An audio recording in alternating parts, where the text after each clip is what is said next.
obviously, for those that have been following the show over the last few weeks, we've covered a few other positions. So, Sean, you did your quarterbacks last week. Yeah, the rookies and rookies week one of the NFL fantasy files here on the Esky. Yep. Now, you're not going to touch on the rookies running backs. I think we've already covered them. Go check that video, link in the description. Have a look at that. And also we won't go over every single running back in this because we potentially talk about 100. There is a lot on the list. So yes, I think I've kind of broken it down into the first kind of rounds. Some guys probably middle tier to look at, and a few others floating in there, plus handcuffs. So 4 tiers.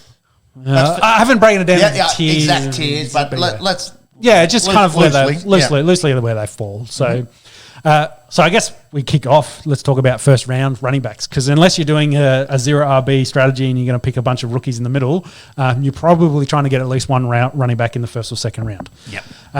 So for me, I usually follow the rule of I have like a self-imposed rule of health in the first round, generally to do with the fact your first rounder is, I like to think you're not going to win your league making first round pick, but you can definitely lose it making the wrong first round pick. And you really want to take a guy that's low risk and is going to play the full season, especially a running back, have over 1,000 yards, et cetera, et cetera. That's kind of an angle you're going for. I suppose in a 10-team league, more so than any other position, your running backs and wide receivers have a huge drop-off after your first round or two. Especially running back. Especially running back. Especially running back. I feel like the receiver depth, you can kind of, if someone goes, you might be able to, your wide receiver 2 or your wide receiver 3, you might be able to take the load. If you lose your RB1, you're up shit creek. Because you have to play 2 and they are limited. We'll get to the second round in a minute, but I think there's a bit more there's value this year in the second round than there has been in the past. But we'll get to that in a second. So first rounders, you're looking probably at Jonathan Taylor, Chris McCaffrey, Eckler, Najee Harris, Derrick Henry, and probably Joe Mixon being your first rounders there. So of that lot, for me, I've got it listed there, CMC. I wouldn't draft CMC. Injury concerns, like but the ceiling is so high. But also, if you've, he might have won you a league 3 years ago, but the last 2 years you've probably finished in the bottom ranks. He's a big out. So make him someone else's problem is what I'm getting at. Let someone else pick CMC and see whether he can rebound. I generally, if you come off an injured year, back to my health rule, I like to see a year out of that running back, go back to where you are. So actually not on that list, but I was meant to add was probably Alvin Cook. I was going to ask about Dalvin. Yeah, I think in the list I had, for whatever reason, he was missing. But Dalvin Cook should definitely be in there. But you take Dalvin Cook, had a great rookie year, got hurt. Give him a year to then come back, then had a really great year. Cool, he's back on my list. I'll definitely pick Dalvin Cook. But when I think about that, McCaffrey, maybe not so much. Then you got to talk about the king. Almost 1,000 yards before he got hurt, but then also in 8 rounds. Yeah, bad ankle injury, and especially leg. If it's a season-ending injury to say shoulders for a running back, I'm not too worried about. But if it's leg injuries to a guy that makes all his money running the ball, that has more concern for me. So now when we're looking at Henry, I'm not picking Henry this year. Interesting. For that reason, I'd give him a year, see if he gets back to King Henry status, and then think about it next year. I'd wait on him a year. Who are you more afraid of drafting, CMC or Derrick Henry? CMC. I'd agree. Yeah, of the two, if they're both, you're looking at both of them, like CMC is probably the more risky one, just because his size at that position is more worrisome. Derrick Henry, though, bigger, he's going to take those licks. But then also he's a big dude playing on a reconstructed ankle. So and completely different running backs as well in the way that they operate. Yes. Obviously, CMC catches the ball a lot out of the backfield, going to give you heaps in a PPR league, but has to stay healthy and get those receptions and those shifty yards. Yeah. Whereas Henry's probably got on pace for 2K every year. Yep. So that's kind of what you're looking at. But, they're too risky for me. That's why I think if you got Harris, Taylor, in there. I'd be picking those ones. Those two, and Cook. Those three would probably I'd be focusing on more. I think Joe Mixon is sneaky good value at the end of the first round. Just considering the team he plays in, he's there. He's got really no one behind him to push him. They've got a better offensive line this year. And who they bring in? Do you know off the top of your head? I might be able to chase they drafted some bloke and they signed someone else, but I can't remember the names. Offensive lineman. Can't remember. Yeah, poor O-lineman. I'm much the same. I know you're elite guys, and then outside of that, I'm kind of. But the other benefit for Mixon is he plays on third down, and they do like to throw the rock around. So he's going to get targets. He's going to get catches. So I think Mixon's sneaky good value. The other one there that I'm probably not drafting is Austin Eckler. So, and why is that? Injury concerns. Again, he misses a lot of games throughout the season, so last year and the year before. But then they've also added Spiller to that team, and they've been talking him up like crazy. So I wonder what that kind of role means. That they're like, will they manage Eckler to try and get him through a full year? So that's my concern. Okay. There's a first rounder. If he sneaks, any of those three guys sneak out of the first round in the second, that means you've probably got another first round pick. You've made a pick, and if they're your RB2, then these concerns start to disappear because they're not now your core dude that you need to worry about. Yeah, exactly. So, is Jonathan Taylor the consensus number one, and should he be the consensus number one? I believe so. If you look at every draft average rankings, Jonathan is number one on that. Should he be? I think so as well. After last season, it was Derrick Henry's year. Before that, he had was ahead of Jonathan for a very long time. And Nick Chubb was a big third to that, which is probably a great segue there because we get into the second rounders. Second tier, if you will. Yeah. And I think there's a lot more depth than previous years. Usually you go in the second round and you're like, all the good bell cows are gone. But then you've got potentially Swift, Jones, Chubb, Javonte Williams, and then Alvin Kamara in here going in that second round in that tier. And I think of those, Kamara's probably, got sneaky good value. He had a down year, of course, with no quarterback. He's got his lad in Winston back. And I think, as long as Jameis is healthy, I think Kamara is going to have an excellent year. I agree. He's great value there if he sneaks into your second round. The other four, the reason, three of those have partners is probably their issue. So Swift, he's got Jamal Williams as his running mate, but Swift, by all accounts, is going to take all the ball. But his concern for me is also, again, back to injuries. Has had some struggles with concussions in the past, and is not the biggest running back in the world. But he follows his namesake very well. He's very swift. Swift by name, shifty. Swift by nature. I have massive concerns in drafting him as your RB1, I reckon. Yeah. So in a second round, if you've already got one, then if he's your RB2, no worries, no dramas. There. But if you've got to base your fantasy team off DeAndre Swift, I'd have concerns. Yeah, I agree. So that's kind of why he's going in the second. So then there's other three: Jones, Chubb, and Williams all have partners. So Aaron Jones has Quadzilla, AJ Dillon, and as a resident Packers fan here, been following this pretty closely. I think the handoff split might be 50-50. Yeah, which is you. Getting to your concern there, which is probably the benefit then, say for Williams, because him and Melvin Gordon there, it sounds like they were 50-50 last year, exactly 50-50. Yep. I think it was 231 to 231 carries. They were straight down the line, 50-50. But by all accounts, it sounds like coming out of camp, it's going to potentially be more like 70-30 in Williams' favour. So I think Williams there as a second rounder is an excellent, especially towards the back end of that second round, is an excellent pick.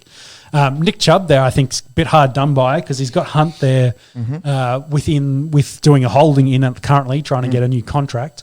But see what happens. And you might not know this off the top of your head, is there any chance that Hunt doesn't get this contract and it is the Nick Chubb show this year, or are we still going to see a little bit of a committee there? Might have to go back to the quarterback situation. Because if there's no Watson, they're going to pound the absolute shit out of this football. So, which they'd want Hunt there to take the load off. If it's Jacoby fucking Brissett. Yeah. If they're going to share 500 carries between the running backs, you probably want a 300, 200 split there. But, but even having that, Nick Chubb was, when I said it before, he was still third to to Taylor and to Henry before. I think he missed 3 games towards the end of the year. Ernest Johnson enters the chat. Yeah, exactly. He missed the game there, and Hunt was suspended, I think, for that game. So, yeah, I think Chubb is excellent value there. Chubb and Kamara, I think, excellent value. Same as with second rounders for this year. There's definitely guys you can potentially go in there, and if you want to take a receiver first, you'd be happy with one of those guys in a Kamara, perhaps, or a Chubb being a RB1. Yeah, exactly. Especially if you're going to then target a bunch of rookies, running backs in the mid-tier rounds. I know we'll talk about receivers next week, but who are the receivers that you'd be happy to take in round 1 and then go with one of these? Well, guys? you're going to have Cooper Kupp, Devontae Adams, Justin Jefferson. Yeah, exactly. Who else was fighting around in that list? Diggs as well, like Stephon Diggs, Jamar Chase. Jamar Chase could definitely fit in there. I think people are sleeping on T. Higgins a little bit over there too. And we'll get to that next week. Also not taking him in the first round. No, not in the first round. We'll get to that next week, though. We'll talk about that next week. That kind of draft strategy concerns me. I think with the receiver depth, and I mentioned it before, in the league these days, your running backs are a dime a dozen. I think you have to go running back in round 1. But to do a zero running back strategy is high risk potential. It's high risk, and you maybe get reward by picking up a bunch of the rookies, and they go out there and have excellent season. But if you're trying to be competitive on a more consistent basis, try to eliminate that risk. Mm-hmm. So you want to take the guys, especially in the top end of your draft, that are low risk to have had a history of good health, not coming off an injury, especially to the leg region, and it can do a job for you in those early rounds. Who's your next tier here? So then I wanted to talk about Connor, Saquon Barkley, and Josh Jacobs. Mm-hmm. They're all kind of going in this range. These 3 I don't really love, just because I don't love their offensive line situations. Okay. The other guys above them all have better offensive lines. The guys going in the similar range that I think you should pay attention to is Mitchell coming from the 49ers. Elijah Mitchell. Yeah, and Cam Akers there at the Rams. Both have probably better offensive line situations than those other 3, and potentially don't really have much competition. Like Akers will have Henderson, but Akers has clearly outplayed Henderson in the past. It's a Cam Akers show. I think that's and he had a kind of slowish start into the final series, but also he's coming off an Achilles injury, playing in the finals against the best teams in the league. So, he's not going to go for 4 yards a carry as an average. But get him full season under his belt, I think he could definitely look really good. And biggest issue there is the left tackle. But overall, that's still a Super Bowl winning team. Yep.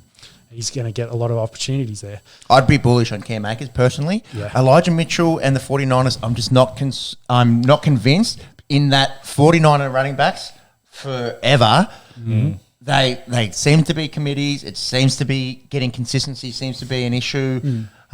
With if Trey Lance is the guy, how does that? They probably run the ball more. Well, that's the thing. So with Lance coming in, maybe they run the ball more. And with Kyler, the Shanahan Debo system, they run the ball more. Yeah, what situations that mean for Debo? But of those, Mitchell, coming from last year, was clear cut the best running back they had on that squad. So and they've got a good offensive line.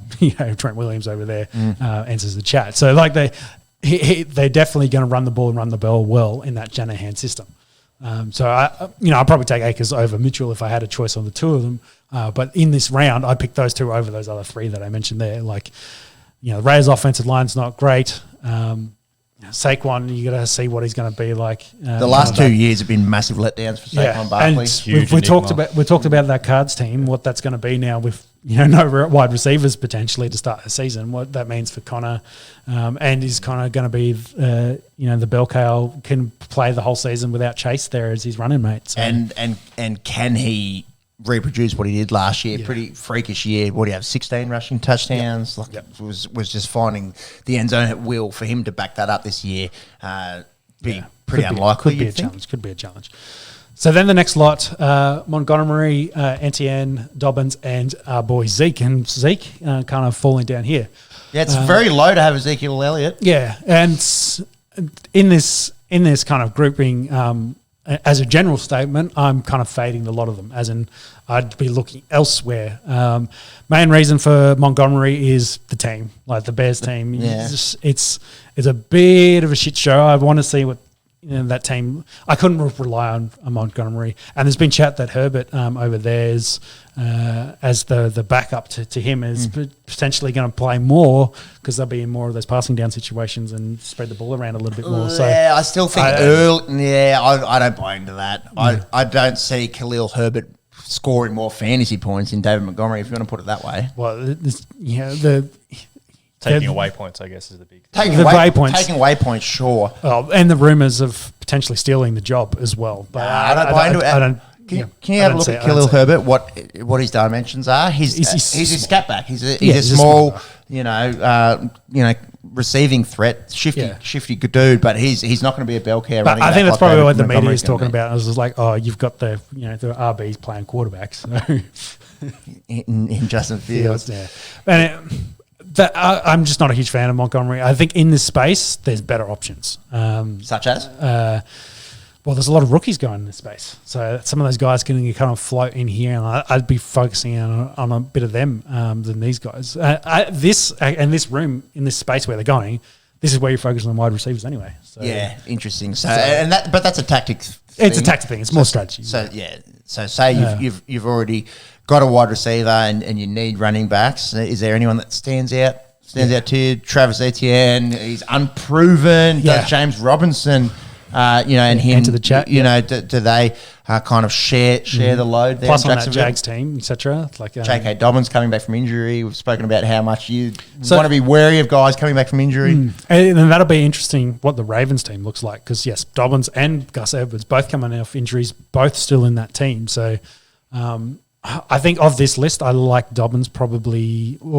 I like Dobbins the most from a young perspective.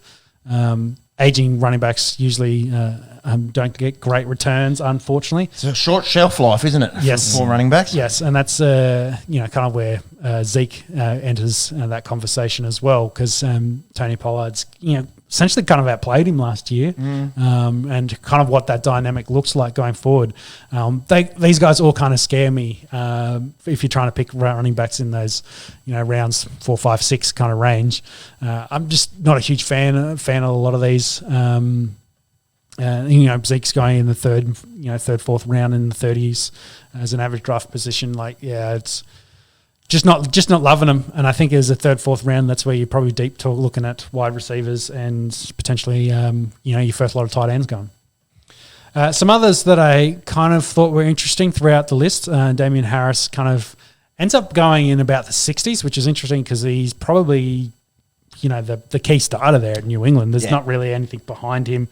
I like Damian Harris here. I think that it's a good and the way running back that you've and the way that team's built, they've got not a great receiving options. I think Parker's been playing really well in training camp for them, coming across from the Dolphins. But then they've got Myers as well. They don't have great wide receiver options. Belichick and that system now with no Josh McDaniels, whether they focus more on the run game. They will, and they showed it last year. Mac Jones had a reasonable year, but they were probably run first. And Harris was good last year. Ramondre Stevenson will get the ball a little bit. They did draft Pierre Strong, so how much he plays into it. James White always is good catching the ball, but I don't mind Damian Harris here. If you want to take him in the fourth round, I think he could do some things for you. Yeah, well, he's gone in the 60s, which is like an average sixth or seventh round pick. So, way to skip over those previous four guys I talked about. If you get him in the 6th round, it's a fucking steal. Yeah, I reckon it's a steal. I'd be willing to go 4th round. Anything earlier than that, I'm not convinced there for Damian Harris. Here's an interesting one. Cordero Patterson. Yeah, where do you put him? Last year, you can check the tape. I was it's not a thing, and then I was like, it's not a thing. He's had a big game. All right, it's not going to last. He's not a running back. He's a gadget man, and Mr. Gadget, he finished top 10 for running backs last year in fantasy football. Can he do it again this year? He's not getting a lot of love. He's currently going in the 80s, which is 8th, 9th round pick, depending on your league. So, yeah, that's. it's whether you buy into what the Falcons could be. And if you look at the Falcons... Shit is what I think they'll be. Well, yes. Besides being a very average team, you look at the weapons they've got nothing. They've got the 2 wide receivers. Well, actually, sorry, one wide receiver, 1 tight end. They've got London and Pitts. Yep. That's really their only options. And then they've got the rookie behind Patterson, which is... Tyler Allergy. Yeah, we talked about. Whose name we still maybe can't pronounce. Maybe he's still getting wrong. Watch some highlights of it. Yeah, so outside of the 2 that will play, Patterson's probably going to get a lot of touches, a lot of carries, and at that kind of value in those 8th and 9th round picks. So that's you could take that with potentially getting a starting running back in the squad. So. So you don't mind taking Cordero? No, not that kind of value. Yeah, you reckon there's a bit of value there. Especially if he just sits on your bench and you put him play him as a flex occasionally. Yeah. And see how he starts the year. If they're still using him where he's getting 20 carries a game kind of thing, through catches and runs, he's going to do, get you a solid 10, 15 points every week without issue. And that consistency is really important.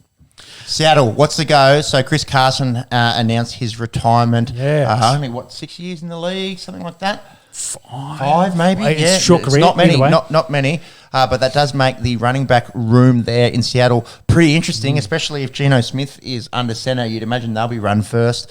Yeah, either way, if Locke is quarterback, whoever the quarterback is. Whoever it is, yeah. Unfortunately for DK, who got paid, and Lockett there, they're most likely going to be a run team until they get a new quarterback. So maybe Jimmy G answers the chat. But anyway, where does Penny kind of fit? Because he's RB1. He's got no direct running mate in Carson. But then we talked Walker a little bit in the rookie room with those 2 ahead of him now. Both of them probably get a bit of a bump, I'd say. He's currently going in those 80s there with Patterson. But, he had a great year to end the year.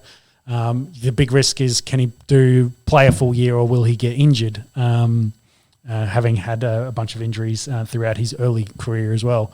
I'd say Walker probably better off overall, but Penny still there is still not a bad option, especially if you missed out on some of those earlier running backs for a guy that's probably going to get 20 carries to start the year, as is RB1. And James Robinson, we kind of already spoke about. Travis Etienne. Yeah, it's interesting because he's kind of the forgotten man. All the chat out of Jags training campers, the Lawrence and Etienne connection because they're connecting dots, etc. But does that mean that's going to come to fruition? Because we saw last year that Robinson was very much in the doghouse for a long time until Meyer kind of got kicked in the can, and then they unleashed him, and he was excellent. Of course, coming off. I don't want to say Achilles, but he's coming off a lower leg injury. It was Achilles, I'm pretty sure. I think it was Achilles. Yeah, Travis Etienne. Lower leg injury. Pre-season. But I like how you just lower leg, it's all the same thing. Lower leg. Yeah, below the knee somewhere. Grade 1 MCL, that's it, same shit. Yeah, below the knee somewhere. But either way, he's back at training camp. He's in that conversation, which is kind of the reason why I don't like Etienne as well, because Robertson can definitely do a job for them there, and I wonder what that split would be. So as a guy who's going in the hundreds currently, you can take that risk on him, going in that 10th or 11th round. You can take a risk on him there with the potential that, maybe he outplays Etienne and takes the starting job. It wasn't Achilles. Liz Frank for Etienne. Lower leg injury. Lower leg in the foot. Yes. Dr. Sean strikes again. Yes, it was part of his anatomy that he injured. He injured a body part. Also not an injury that's easy to come back from, but he's also very young. By all accounts training, and so we'll have to see what that looks like as the season goes on. So they're the interesting ones. To finish off, let's talk about some handcuffs. What did I pick out? 5. Again, some guys I thought was interesting. All of these are going after the 10th round besides Michael Carter, who's going in the 9th. They expect Breece Hall to get the starting job there? Let's talk about that, because I think that's probably, I think Carter's criminally undervalued there as a 9th round pick. Because that team, they will share the ball, and it's probably going to be a 50-50 split there. Because they also got Coleman in that room. They will rotate those running backs a lot. And Carter, I think, could also get the first look as the incumbent there, and they work Hall into it. So I think they're probably going to have a very close split on carries. I don't think it's going to be the 1,200 rushing yards that people are kind of trying to say that Hall is going to get this year. I just don't see it quite yet. Maybe he'll get to that total on lesser carries, but at the moment, I just don't see how you can completely write off Michael Carter like they have. So Carter is your favourite of the handcuffs? I do really like Carter, especially in that 9th round, just because of the handcuffs. Like, you look at that list, he's the established one. That's the other thing. Like, if Hall falters and or can't really get a start there, as rookie running backs traditionally, not don't have the greatest impact. You kind of, especially when they start, like you start on week 1, they kind of hit that wall. But if they, get worked into the system and then come week 6 and then they get going, and that's where you get all your reward from a rookie running back. I think Carter is an established guy with only a rookie kind of trying to steal his job in front of him. I love Michael Carter as a 9th round pick. So then the other ones, we had Foreman for CMC. For mentions talked before, he did replace CMC towards the end of the year, taking over from Hubba Bubba. Chubba Hubbard. Yeah. Chuba Hubbard. So Hubba Bubba. That's one, of course. Bubba Gump. We talked about Herbert as well there for Montgomery. There's been chat in Bears training camp. We've mentioned Rojo is an interesting one coming across from Tampa Bay for Chiefs. For the Chiefs. So there's definitely a path for him into starting kind of role. Didn't show enough probably with Tampa. We'll see what he could do there for Chiefs, but I'd say not a draft thing. Maybe watch out for him. And then the interesting one I had was another rookie that we maybe didn't talk enough about was Brian Robinson going at over Washington? there to Washington to the Commanders, potentially going to be Gibson's backup. Like if you're a Gibson fan and which you are. Yes, which I definitely have been, and we hate JD McKissick over there to stealing receptions. Yeah, vulture. But Robinson, with his size, like he's a huge running back, so over 6 foot, 220 pounds. He could potentially take some of those harder runs off Gibson, to try and share the load. And if Gibson goes down with misses a couple of weeks through injury, like he had been over the last couple of seasons, maybe he gets into that conversation, starts taking that role over, and the third down still sticks with JD. There's a path there again for him to starting minutes, starting time there, which also scares me about Gibson. We haven't talked about Gibson, but I kind of I think Gibson's kind of slid down the rounds for potential drafting because he's got those 2 other running backs I just mentioned behind him, and with all likelihood they will share the load across the lot of them. In summary, Sean's fantasy files for running backs. JT, Jonathan Taylor, probably consensus number 1, as he should be. Watch out for injuries in guys that are coming off injuries, like your CMCs, like your Derrick Henrys. Does Austin Eckler have some work to do with the bringing in of Spiller? Yep. Second round, if you can pick up a Nick Chubb or an Alvin Kamara, I think you've done well there. Well. Then the field really kind of opens up. Yep. And then, look at your handcuffs. If you are drafting early, consider going handcuffs in those later rounds. For God forbid something to happen to your starting running back, and steal someone else's handcuff. Like it's strategy. Strategy. Yeah, I like it. I like it. Play the percentages a little bit. That concludes our NFL chat for this week. We'll do wide receivers next week, and it's the first round of the preseason proper.